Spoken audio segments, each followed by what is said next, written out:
Доброе утро! Вы смотрите программу «Утро Якутии». Середина рабочей недели, среда, 17 марта на календаре. И сегодня в нашей программе вы увидите, какие уроки и навыки приобрели якутяне за время пандемии. В нашей рубрике «Полезные советы» узнаем, как сделать зарядку для мозга, а также традиционно сделаем утреннюю зарядку с фитнес-тренером. Также мы узнаем очередной интересный факт из истории Якутии. Наш доктор расскажет, как бороться с весенней хандрой. Конечно же, самые актуальные, свежие новости, интересные гости нас сегодня ждут. Напомню, наш WhatsApp номер 8 914 273 44 88.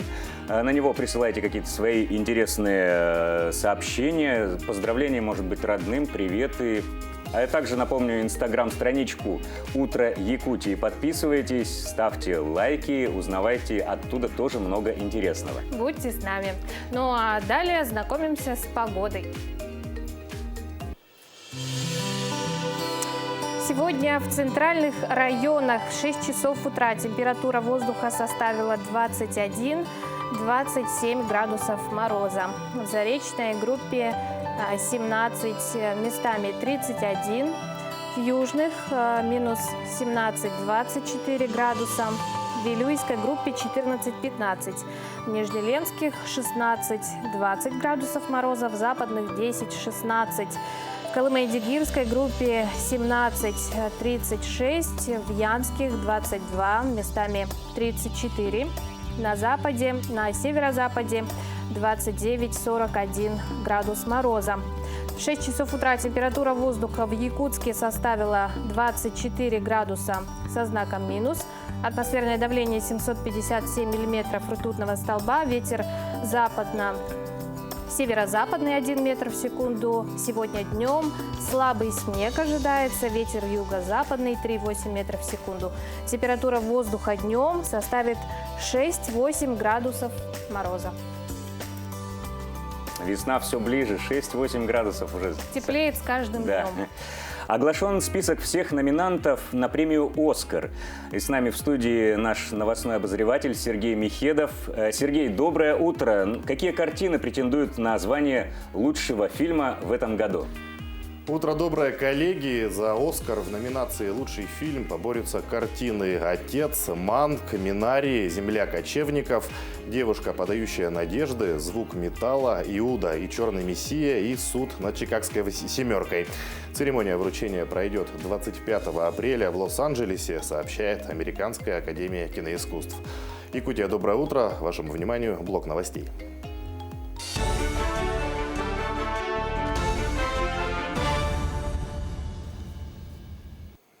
Перспективные направления в IT-индустрии и креативной экономике на Дальнем Востоке. Что ждет IT-индустрию в будущем? Как изменится российский бизнес благодаря развитию креативной экономики? Эти и другие вопросы обсуждались на крупном онлайн-форуме про ДФО «Республика Саха-Якутия».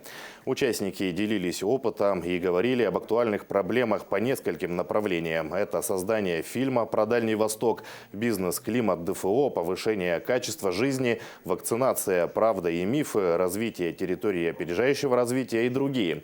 Кроме этого, спикеры затронули тему роста цен на жилье, программу «Дальневосточный гектар», «Дальневосточная ипотека» и новые механизмы финансирования строительства. Особое внимание уделили поддержке молодых предпринимателей. Ставка на сырьевую экономику – это не совсем правильно. Мы должны думать о использовании человеческого капитала, об использовании и создании новых уникальных компетенций, которые позволят конкурировать на других рынках, в том числе и на несырьевых. Мы видим за последние буквально 2 года серьезнейший прорыв IT-компаний из Якутии. Мы видим несомненные достижения на мировом уровне наших кинематографистов. И, конечно же, это не случайный феномен, как многие его пытаются сейчас понять, представить. Конечно же, и раньше эти отрасли развивались, просто сейчас мы целенаправленно делаем ставку на их развитие именно как отраслей нашей экономики.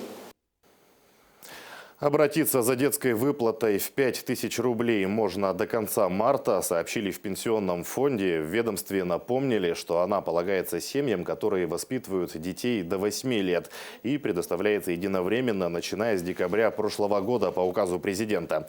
Большинству семей деньги пришли автоматически. Заявления требуются только от граждан, не получавших выплаты по коронавирусу летом прошлого года. Информация о них может просто отсутствовать в базе Пенсионного фонда. Оставить заявление на финансовую помощь можно на портале госуслуг или принести в любую клиентскую службу Пенсионного фонда, независимо от места жительства. Рособорнадзор планирует ограничить количество контрольных работ и других проверок в школах. Об этом сообщил руководитель ведомства Анзор Музаев. В настоящее время идет дискуссия с субъектами. Перечень контрольных работ и замеров должен быть приведен в порядок, ограничен в количестве. У ребят должно быть время на обучение, заявил Анзор Музаев. Руководитель Рособорнадзора рассказал, что ведомство планирует перевести всероссийские проверочные работы на компьютеры. Это позволит сократить время на проведение ВПР с 2 уроков до 1. Тем временем в селе Майя стартовала 25-я Олимпиада среди школ-гимназий, открытых по указу первого президента Якутии Михаила Николаева. Цель Олимпиады – создание условий для развития способностей и интересов учащихся, а также повышение престижа олимпиадного движения. В этом году коллективу Маинского лицея имени Ивана Тимофеева выпала большая честь организовать юбилейное мероприятие. В Олимпиаде принимают участие команды из 11 лицеев и гимназий республики в онлайн-формате. Маинский лицей представит 2 команды, это порядка 80 учеников. Знания проверяют по 10 предметам технологического, естественно, научного и гуманитарного профилей. В Республиканской специальной коррекционной школе-интернате представили интерактивную детскую 3D-книгу с технологией дополненной реальности. Автором и инициатором стала резидент технопарка Якутия и IT-парка Таисия Тарабукина. Специально значимый проект стал возможным благодаря поддержке Фонда будущих поколений. Книга с дополненной реальностью с укрупненным шрифтом станет настоящей находкой для привлечения к чтению детей с нарушениями слуха и зрения с раннего возраста. В течение года издание переведут на якутский язык. В школе-интернате обучаются 252 ребенка с особыми образовательными потребностями. Книгу получили все дети. К этой минуте у меня все. Я передаю слово коллегам.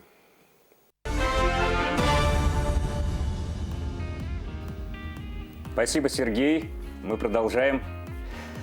Кать, ты занимаешься спортом? Да, я активно готовлюсь к летнему сезону, и поэтому сейчас вот особенно кропотливо стараюсь заниматься своим телом. Тебе идет. Ну а для всех остальных у нас в эфире утренняя зарядка. Доброе утро, с вами Ирина. И сегодня мы выполним комплекс упражнений, который будет состоять из нескольких связок для того, чтобы вы проснулись, потянулись и поехали с очень бодрым настроением на работу. Приступаем. Для начала нам нужно восстановить и направить дыхание. Поднимаем ручки наверх, делаем глубокий вдох и выдох. Далее делаем попеременные наклоны головой влево и вправо. Далее делаем повороты головы влево и вправо. Далее в прыжке делаем полуповороты головой, стараемся подбородком не касаться линии шеи. Делаем повороты корпусом, поднимаем ручку наверх. Внимание, у нас 2 руки поднимаются наверх. Далее, не переставая двигаться попеременно ножками, вращаем обеими руками вперед и назад. Далее делаем скручивание корпуса. Сначала скручиваемся без вытягивания рук, далее добавляем ручки. Ручки тянем вперед. Наклоняем корпус вниз, дотрагиваемся кончиками пальцев до левой ноги в середину и до правой ноги. Далее корпусом наклоняемся вперед, ручки тянем вперед, наклоняем корпус назад, руки также продолжаем тянуть вперед. Далее мы делаем выпады вперед. Делаем шаг вперед, ставим стопу ровно. Затем вытягиваем ручки в стороны, затем поднимаем наверх, возвращаем в исходную позицию и возвращаемся в исходное положение. Делаем приседания с вытянутыми ручками вперед и делаем поочередные шаги, по 2 очередных шага в сторону, влево и вправо. Далее поднимаем колено наверх и под коленом делаем хлопок, делаем интенсивный выдох и восстанавливаем дыхание. Ну вот мы и завершили наш комплекс упражнений. На этом все. Хорошего вам бодрого утра и до свидания. Продолжаем тему спорта. В конце февраля в Амурской области прошел ледовый полумарафон «Бегу к мечте». Лед. На старт вышло около 150 участников. На своей дистанции победу одержал нерюнгринский легкоатлет Роман Щетников. И сегодня Роман на прямой связи с нашей студией. Роман, доброе утро. Доброе утро.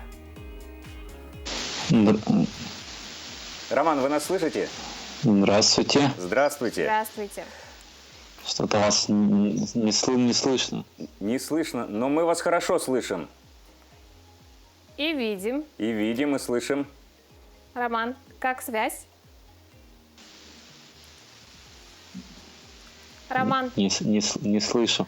к сожалению, Роман нас не слышит. Давайте попробуем еще чуть-чуть Звука подождем. нет. Роман, Здравствуйте. здравствуйте. Слышно? Слышно. Отлично. Роман, как давно вы увлекаетесь бегом, вот этим видом спорта? Поделитесь с нами, с чего все начиналось у вас? Легкая атлетика. Я занимаюсь бегом 20 лет уже. Все начиналось со школьных годов. Когда еще в школе я начал принимать участие в республиканских соревнованиях. И вот до сих пор увлекаюсь. Роман, а чем ледовый марафон? Вы участвовали в ледовом марафоне. Чем ледовый от обычного, отличается от обычного полумарафона? Расскажите.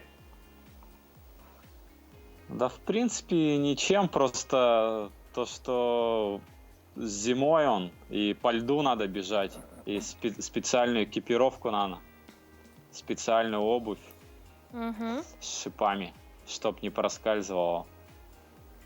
Так. То есть в принципе, бег проходит всё по одно и льду? то же.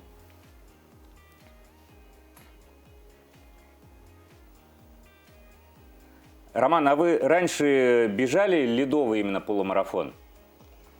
Да, первый раз я в том году Первый принял раз. участие в Благовещенске. И сразу Я выиграли? бежал 21... Не, в том году 21 километр.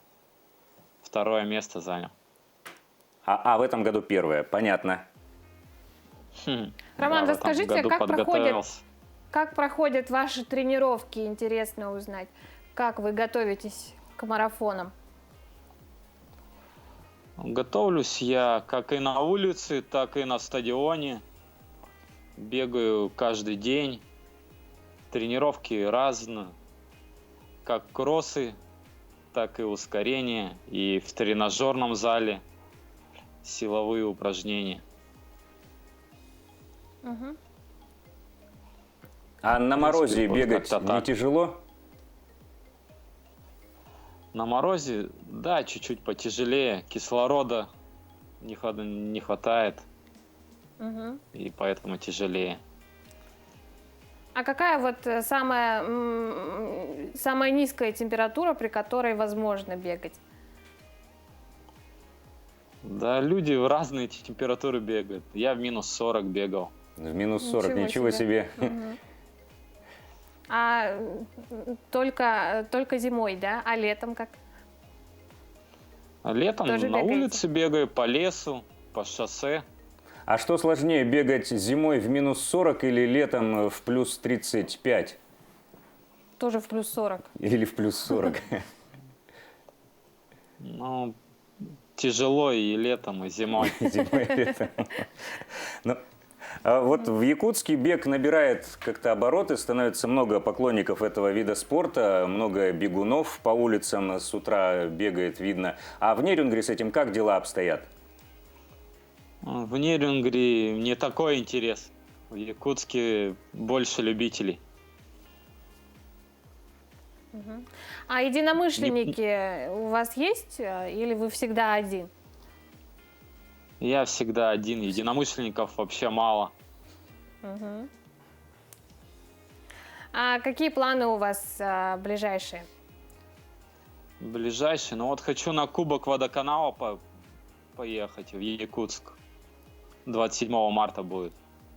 Тоже ледовый полумарафон будет. Ага.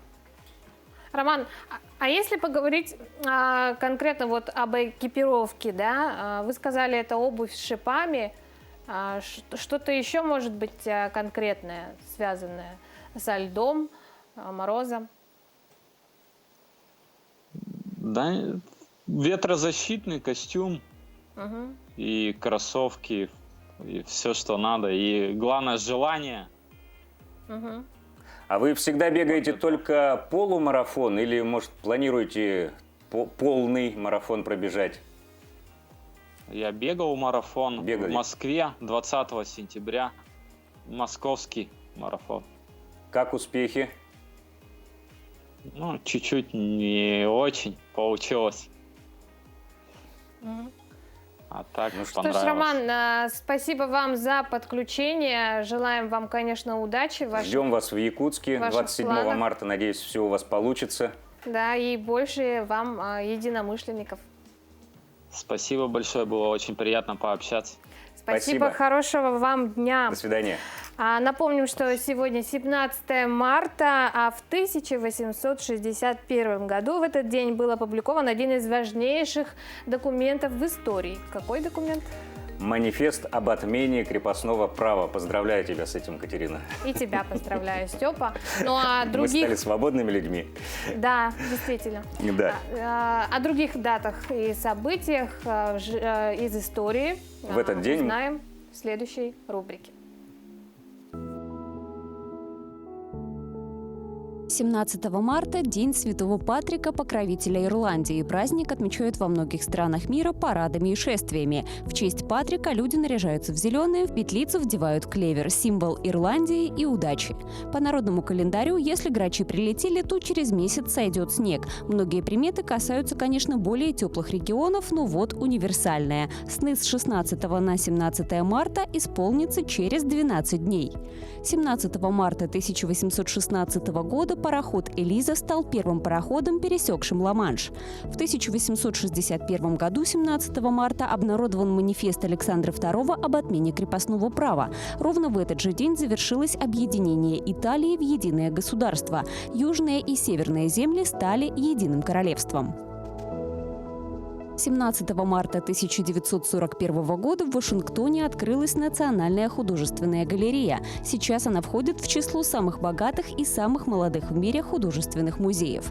В 1950 году в этот день искусственным путем получен новый радиоактивный химический элемент Калифорний.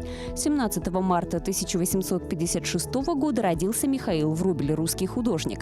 В 1908 году в этот день появился на свет Борис Полевой, советский журналист и писатель-прозаик. 17 марта 1938 года родился Рудольф Нуриев, советский и британский артист балета, танцовщик и балетмейстер. 17 марта 1951 года родился Курт Рассел, американский актер, сценарист и продюсер. Именины в этот день празднуют Александр, Василий, Вячеслав, Георгий, Герасим, Григорий, Даниил, Павел, Ульяна и Яков.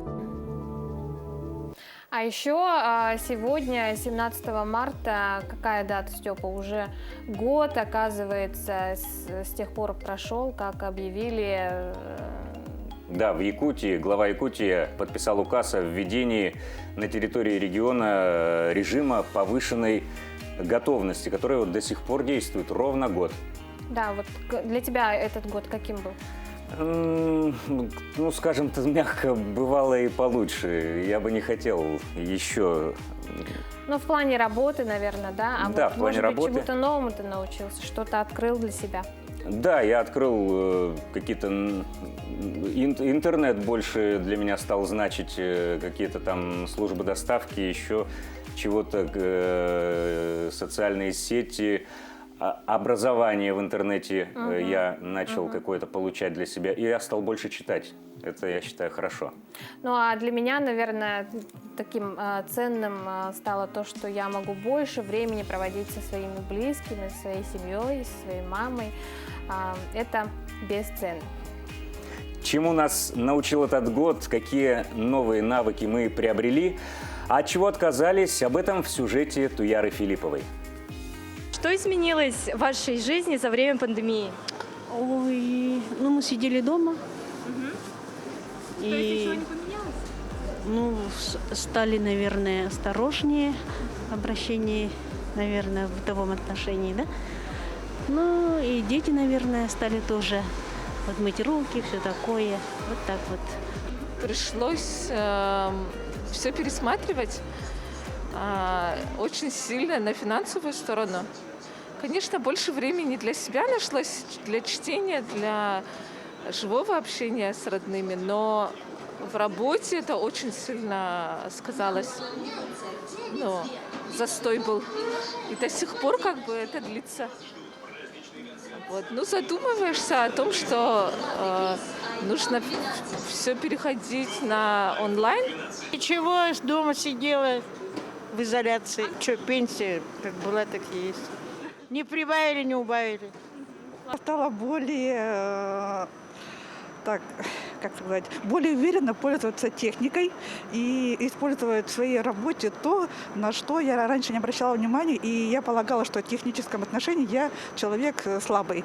Но поскольку я педагог дополнительного образования, мне пришлось осваивать не только Zoom, но и такие современные устройства, как камера на 360 градусов, монопод. Меньше из дома стал уходить. Меньше с друзьями общаюсь. Ну, вживую имеется в виду. Только дистанционно. Только настроение немножко подпортилось. Много чего, если честно, изменилось, но пандемия – это не повод оставаться дома или не выходить. Ну, конечно, нужно как-то меры соблюдать, но всегда есть чем заняться даже дома. И в результате подготовки у меня изменилось то, что я стал чемпионом России. Я кредиты закрыла. Успешно все у меня. Так, и это самое, еще во время пандемии я много училась по Инстаграму, по Фейсбуку. Так, и еще много чего изменилось. Ага. Все в положительную сторону.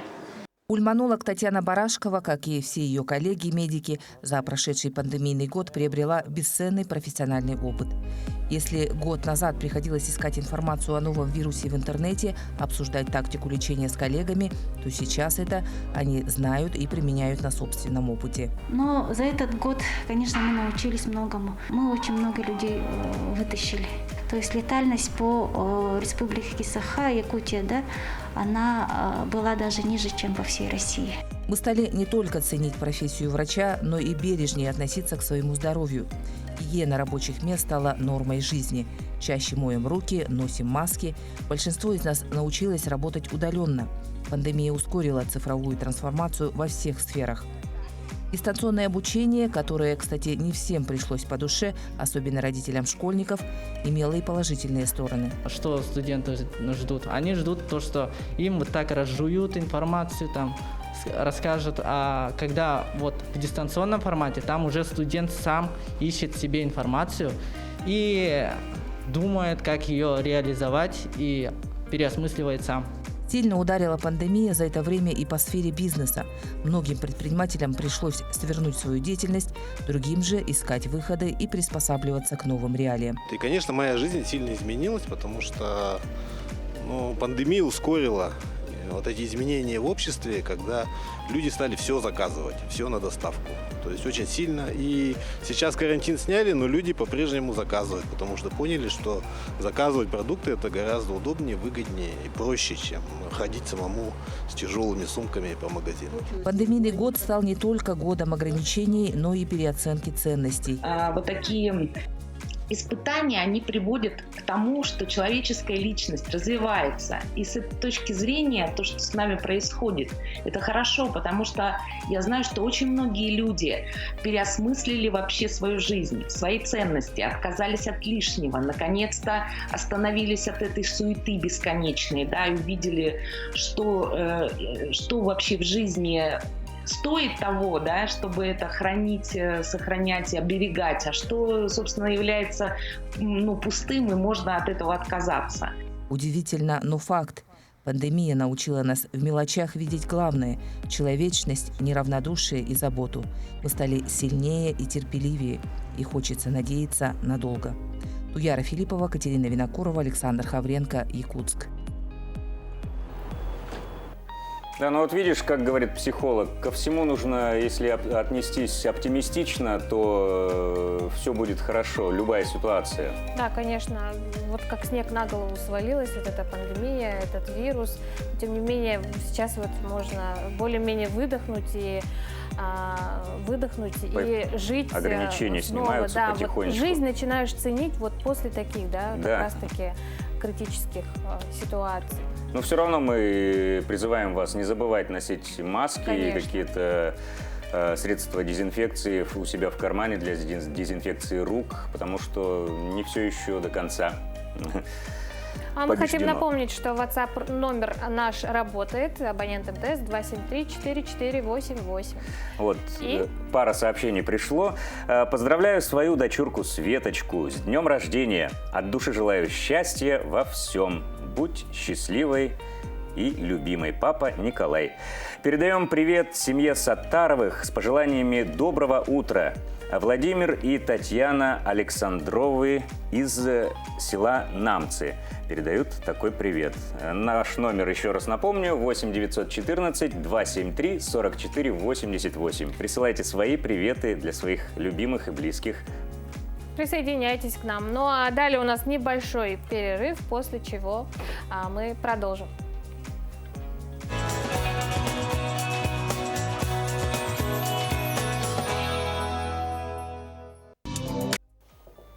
Еще раз всем желаем предоброго утра. Просыпайтесь. Сергей Михедов, новостной обозреватель, снова в нашей студии, готов ознакомить вас с самыми свежими событиями к этому часу.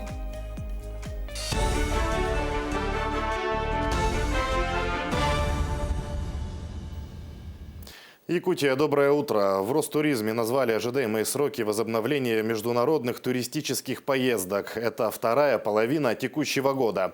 Об этом заявила руководитель ведомства Зарина Дагузова. Она напомнила, что с 1 января в России в полном объеме должна была действовать электронная виза для граждан 52 стран.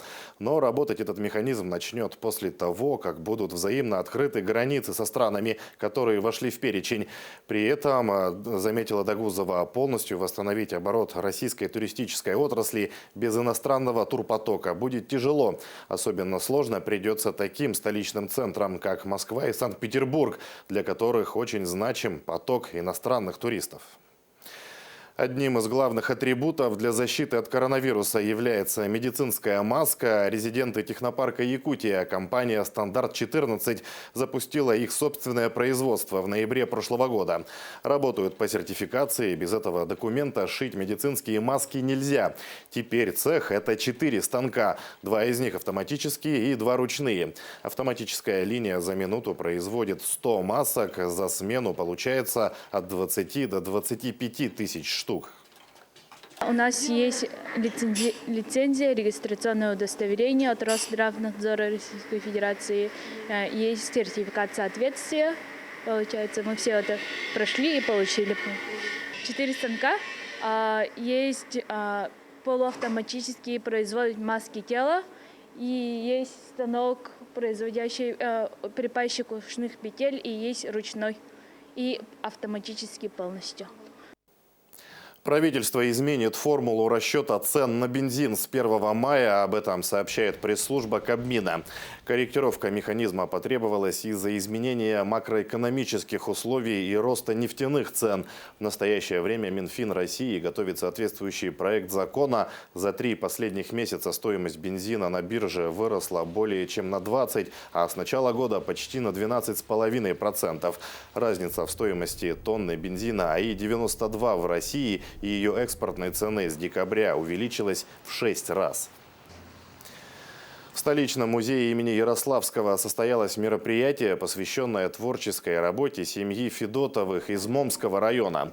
Мария Прокопьевна, известная под псевдонимом Нулгунет, автор более 20 книг. Ее известный роман «Шалунья Нулгунет» вышел в 1995 году и является первым изданием о жизни и психологии женщин коренных малочисленных народов. Ее супруг, журналист районной газеты Григорий Федотов, автор более 600 статей и 16 книг. Мероприятие проходит в рамках выставки, посвященной 90-летию образования Момского района. Оба педагоги.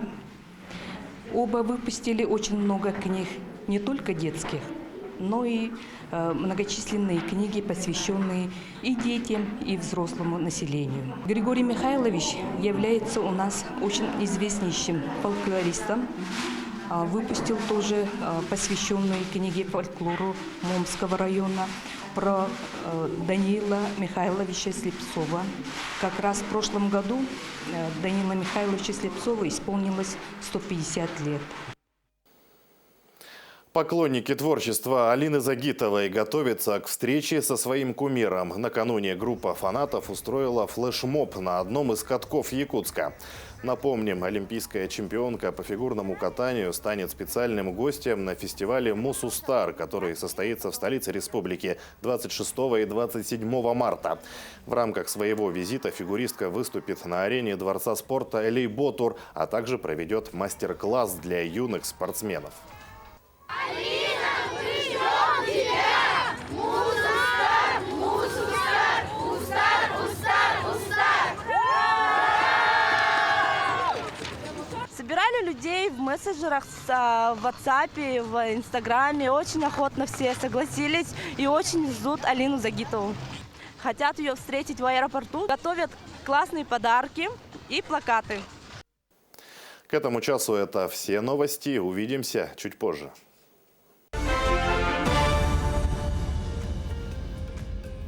Спасибо, Сергей. Какая милота этого флешмоба просто зашкаливает. Ждем. Очень много интересных гостей там ожидается. Хотела бы увидеть и Алину Загитову, и Данилу Козловского. И Галустяна. А с Козловским вообще надо сфотографироваться обязательно. Ну что ж, наш эфир продолжит рубрика «20 лет в 21 веке». Мы продолжаем рассказывать об интересных фактах, произошедших в Якутии за 20 лет нового тысячелетия. И как за это время изменилась наша жизнь. И сегодня наш выпуск снова посвящен самому важному в жизни каждого человека – здоровью.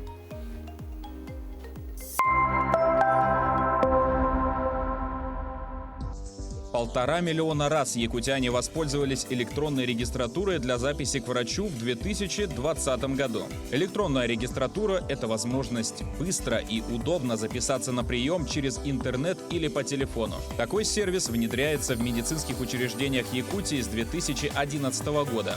Сейчас электронная регистратура работает в каждой поликлинике республики. Услуга удаленной записи не только экономит время пациентов, но и позволяет сделать визит к врачу безопаснее, особенно в условиях рисков, связанных с пандемией коронавируса.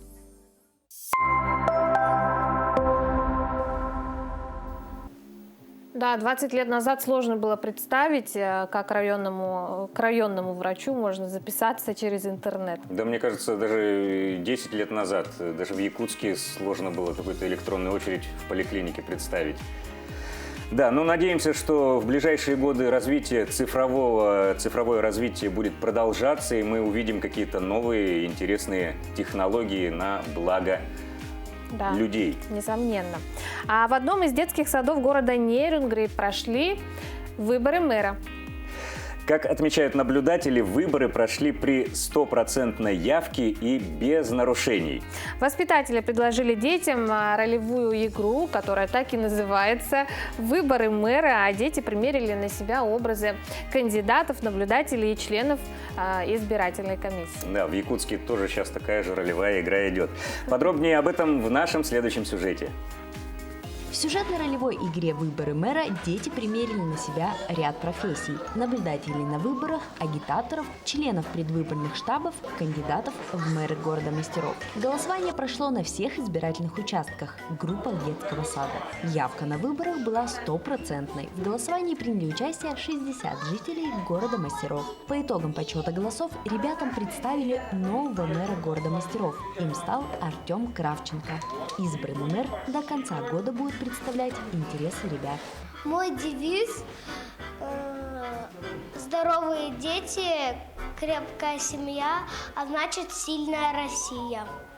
Обещаю беречь наш детский сад. Торжественная инаугурация мэра состоялась в присутствии членов Нерюнгринской территориальной избирательной комиссии, СМИ и социальных партнеров проекта. Дети очень активно откликнулись, родители очень хорошо отреагировали. Я считаю, что мероприятие проведено на хорошем уровне. Я надеюсь, что мэр не подведет нас, будет участвовать во всех мероприятиях. Я думаю, что у них будут свои мероприятия внутри своего города. Я думаю, что это будет интересно, и все будут довольны. Соцпроект «Хочу знать все профи» в Нерюнгринском районе нацелен на развитие ранней профориентации и социализации детей дошкольного возраста.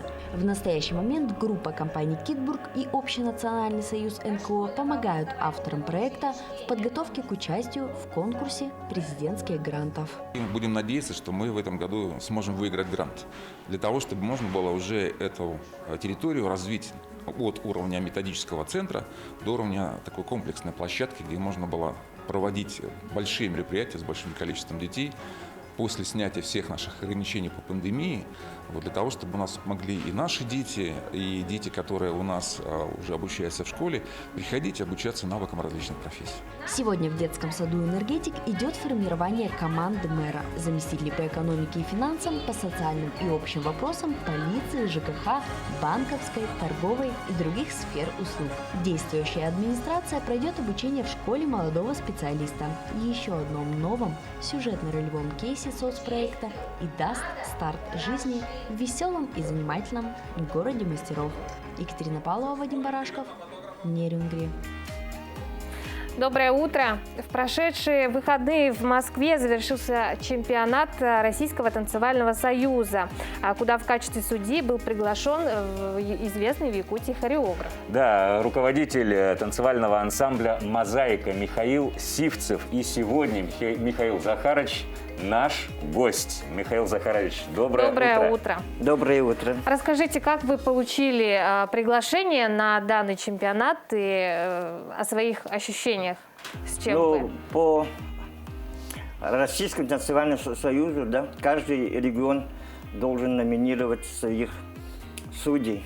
И наша федерация меня номинировала в качестве судьи на этом первенстве и чемпионате Российского танцевального союза этого года. Здорово. А с какими впечатлениями вы вернулись с чемпионата? Чем порадуете нас? Просто словами передавать это очень сложно. Этот турнир, не турнир, а чемпионат, это самое престижное и самое главное соревнование нашего Российского танцевального союза, который ежегодно проходит в середине марта каждого года. А сколько участников было? Я не могу точно сказать, но нашу Россию представили очень много танцевальных пар, очень много регионов. Пандемия как-то повлияла на количество, может, участников? Особенно, конечно, это повлияло детям начинающим. Их немного было меньше, а те которые профессионалы, взрослые, их было очень-очень много. Ну, просто сами знаете, это чемпионат, поэтому все были в течение года настроены, ждали это большое соревнование и праздник. Михаил Захарович, а наши ребята вместе с вами, им удалось съездить, выступить? Ну, нашу федерацию представили юные пары танцевального клуба «Sunrise», руководители Юрий и Лейла Алексеева. Это Кирилл Перфильев и Настя Букина. Это они начинающие танцоры. Я посмотрел, они очень достойно представили нашу республику и нашу федерацию. Ну вот как раз-таки насколько активно развивается танцевальный спорт в нашей республике? Ну, в принципе, можно сказать, чтобы мы не отстаемся, и как и все во всех регионах пропагандируем, развиваем его как массовый вид спорта. Ну а расскажите про ваше детище, про ансамбль «Мозаика». Вот про какие-то успехи, когда можно будет посмотреть выступление ансамбля? Я сейчас больше всего работаю, профилирую со старшим поколением, с детьми, и заниматься Юрий Алексеев, как профессиональный тренер, педагог. Ну, в моем коллективе ансамбль «Мозаика» больше 20 взрослых людей разных профессий занимаются. И мы больше всего, конечно, пропагандируем советские, отечественные бальные танцы. И, конечно, каждый год ставим новые постановки. Ну, в основном, это одно из направлений моей работы, это является организация проведения ежегодного фестиваля «Вальс Победы». Так. И в прошлом году должно быть, это все помешало. В этом году мы уже провели онлайн впервые, онлайн формате село Намса, Радуга 2011.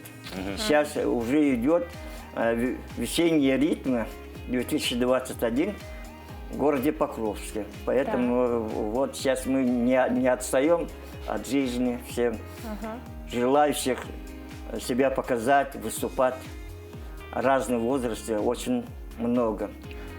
В этом фестивале у нас принимают дети, да, 7 лет и старшее поколение. А вот как попасть в ансамбль «Мозаику»? Вот, например, ладно детям, а вот старшему поколению как попасть? Мы знаем, что у вас занимаются любители, да? Да. Я не раз видела выступления, красивые люди из разных сфер танцуют очень даже так красиво, активно. Но нисколько попасть, конечно, можно сказать, сложно, потому что в основном составе у меня уже давно занимаются ребята, которые в студенческие годы занимаются ансамблем «Сарыл», «РЛ». Это основной косяк моего коллектива. То есть какая-то школа у них уже все равно есть? Да, у них, у них школа хореографии, но они, конечно, сейчас себя познают в новом направлении. Бальная хореография, спортивные танцы. Вот так. То есть в городе развиваются все-таки спортивные танцы, несмотря на пандемию? Ну, конечно. Я, используя момент, хочу сказать, что в нашей республике есть 2 общественные организации. И мы по сравнению с другими регионами очень дружно работаем, принимаем участие в своих соревнованиях, турнирах. Ну вот сейчас как раз-таки снимаются все ограничения. Ближайшие планы еще ваши какие? Ну, у меня мечта все-таки вот в апреле провести традиционный фестиваль «Вальс Победы». Ну, потом в дальнейшем есть другие проекты хореографические, отчетный концерт, который мы традиционно проводим в центре Кулаковском. Ну что ж, желаем вам удачи. Верим в то, что вся эта пандемия как бы скоро уже очень закончится, и мы приступим к нормальной жизни, увидим красивые выступления. Да, красивые выступления и коллектива «Мозаики», и других спортивных танцевальных пар. Да. Михаил Захарович, спасибо вам за участие. Отличного дня. Здоровья. Спасибо большое. Спасибо. Спасибо, до свидания. Ну, а если вы часто устаете, чувствуете какой-то упадок сил, как ты думаешь, Степа, что можно посоветовать? Ну, наверное, это какая-то такая весенняя хандра, апатия. Ну, давай послушаем советы нашего доктора. Да, говорят, что нужно делать зарядку для мозга. Интересно.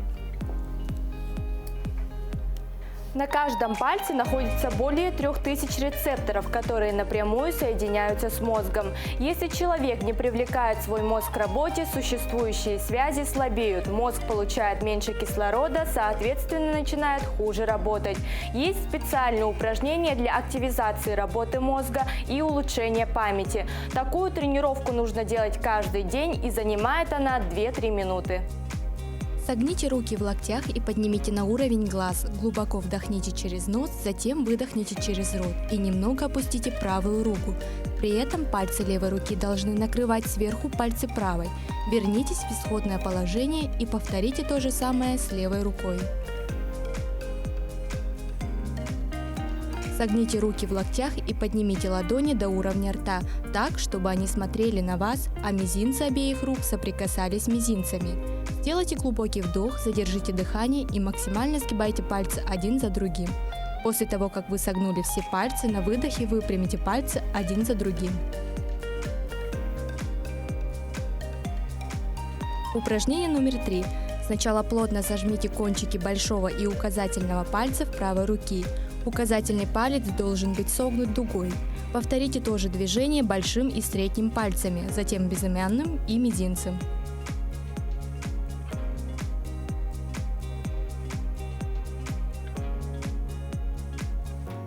Сожмите левую руку в неплотный кулак, при этом пальцы правой руки должны быть прямыми и плотно прижаты друг к другу. Поднесите кончики правой руки к левой и нажмите на левую ладонь у основания мизинца. После этого смените руки, повторите это упражнение с максимальной быстротой и точностью.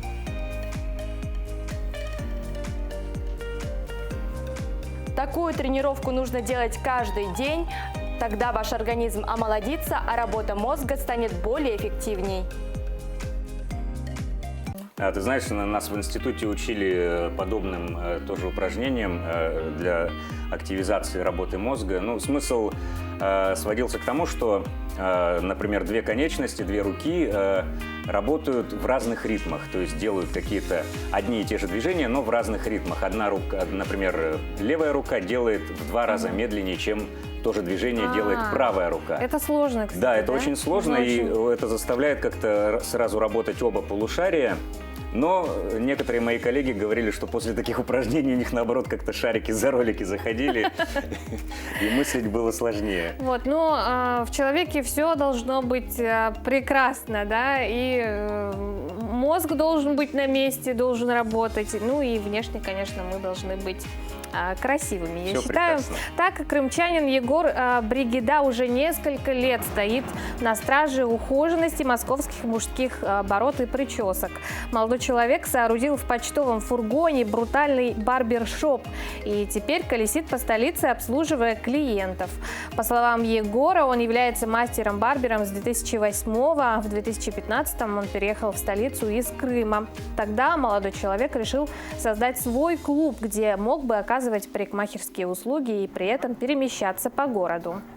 Как рассказал мастер, салону на колесах уже 3 года. И все, начиная от внешнего облика автомобиля до интерьера и дизайна, создавал он своими руками. Например, раковину Бригеда сделал из металлического поддона. Самое же сложное было свет и вода, которые сюда проводились Были сложности и с установкой, и с монтажом. Основные работы были выполнены за 3-4 месяца. Еще пару лет салон дорабатывался. И всего на этот проект Егор потратил около 1 миллиона рублей, постепенно вкладывая в него заработанные в обычных салонах деньги. Егор молодец. Я думаю, его бизнес уже окупился. Да, я думаю, да. Здорово было бы, Креативно. если бы у нас в республике были бы такие барберы-шопы на колесах. Сидишь такой, и тут к тебе приезжает. И бреет бороду. Я не понимаю в этом, у меня не растет борода, поэтому мне... Ну, волосы-то растут на голове. Волосы еще пока растут. Ну что ж, давай посмотрим советы доктора и узнаем... Да, что-то полезное. какие признаки весны случаются чаще всего, да, это повышенная усталость, как правило, аллергия, апатия и потеря работоспособности. Вот что делать в таких случаях, узнаем далее. Доброе утро! В начале весны особенно важно следить за состоянием своего здоровья. После затяжной зимы усугубляются хронические болезни, появляется слабость, ухудшается общее состояние человека. Рассмотрим общие рекомендации врачей-специалистов. Весной наиболее частые терапевтические заболевания – это весенняя астения. Основное лечение данной болезни – это расширение дневного витаминного комплекса. В свой рацион желательно внести такие полезные элементы, как фолиевая кислота, витамины группы А, В, С, Е, Д и минералы. Неврологи отмечают, в весенний период пациенты чаще жалуются на бессонницу. Для устранения данного заболевания перед сном нужно обеспечить спокойную обстановку, тишину, темную и хорошо проветриваемую комнату. Желаем вам наслаждаться весной. Будьте здоровы! Кать, у тебя уже какие-то есть признаки весны? Да, ну... Бессонница, апатия, хандра? Бессонница, скорее всего. Или наоборот, иногда бывает после эфиров, да. Я очень надеюсь, что после сегодняшних советов у меня все восстановится. Да, оказывается, нужно просто создать какую-то спокойную обстановку. Ну, не всегда получается, правда, создать по не от нас зависящим причинам. А еще, как говорят специалисты, чтобы хорошо спать, нужно много работать. Да, сотрудник китайской компании по производству аттракционов Вэй Руаю создал детские американские горки, механизм которых приводится в движение велоприводом. Изобретатель объяснил, что вагончик его американских горок способен совершить полный оборот благодаря энергии, выработанной велоприводом, который поднимает кабинку до верхней точки. По словам изобретателя, кататься на его горках совершенно безопасно, поскольку устройство цепей тележки позволяет ей двигаться только по заданной траектории, исключая скатывание назад. Этот аттракцион подходит для установки в местах с большим количеством людей, парки, торговые и бизнес-центры, а также живописные места на курортах и туристических деревнях. Да, и продолжая тему Китая, говорят, что скоро у нас в России подорожают детские игрушки. Так, дело в том, что большинство из них как раз-таки сделаны в Китае, но в скором времени завоз детских товаров из Поднебесной в Россию может быть сильно сокращен или даже вовсе воспрещен. Ну что ж, подробности в нашей рубрике «Экономика».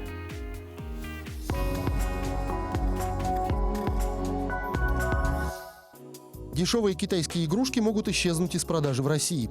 В Евразийском экономическом союзе планируют пускать на рынок только ту зарубежную продукцию, которая соответствует техническим регламентам. Сейчас в России и других странах сообщества не требуют соответствия товаров стандартам безопасности у онлайн-продавцов игрушек. Евразийская экономическая комиссия предлагает в порядке эксперимента применять технические регламенты ко всем детским товарам иностранных производителей, которые продаются в интернете с 1 июля этого года до конца 2020 2022. Китайским игрушкам для допуска на наш рынок может понадобиться дополнительная экспертиза. А это значит, что цена самых дешевых товаров для детей неизбежно вырастет.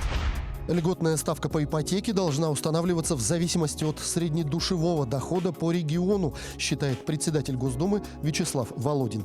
Спикер Нижней палаты парламента отметил, что за счет льготной ипотеки под 6,5% удалось улучшить жилищные условия более чем 2 миллионам человек. А сама программа оказала существенную экономическую поддержку для строительной отрасли в условиях пандемии коронавируса. Мы должны создавать условия, чтобы люди оставались жить и работать в регионах, там строили свое жилье. Для этого нужна мотивация, в том числе за счет выгодной процентной ставки, добавил Володин. По мнению политика, такая мера позволит поддерживать наименее обеспеченные регионы, сбалансировать ситуацию на рынке труда в строительной сфере и смежных областях, а также создаст для граждан дополнительный стимул жить и работать в своем регионе. Более 80% компаний в России имеют систему дополнительной мотивации. Так озвучили в одном из сервисов по поиску работы результаты опроса, в котором приняли участие более 1000 российских работодателей и соискателей из сфер торговли, в том числе доставки, гостиничного бизнеса, промышленности, фитнеса и красоты, транспорта, в том числе такси, и связи. По результатам опроса самым эффективным методом нематериальной мотивации, по мнению как работодателей, так и соискателей, является карьерный рост. В остальном мнения расходятся. Важными мерами дополнительной мотивации российские компании называют публичную похвалу, корпоративные праздники, грамоты и благодарности и дополнительные выходные. Сами сотрудники мечтают о возможности пройти обучение за счет компании, получить дополнительные выходные, отправиться на экскурсию или отдых по путевке, а также регулярно получать подарки от компании на важные праздничные даты. Глава американского производителя электромобилей Tesla официально стал королем своей компании. В официальных документах Tesla должность Маска теперь будет называться «Технокороль». Финансовый директор компании Зак Кирхорн отныне официально считается властелином монет. Соответствующий вымышленный титул упоминается в серии книг Джорджа Мартина «Песнь льда и пламени», послужившей основой для популярного сериала «Игры престолов». При этом обязанности Маска и Кирхорна не претерпят каких-либо изменений. Таким образом, Tesla не планирует перестановок в руководстве.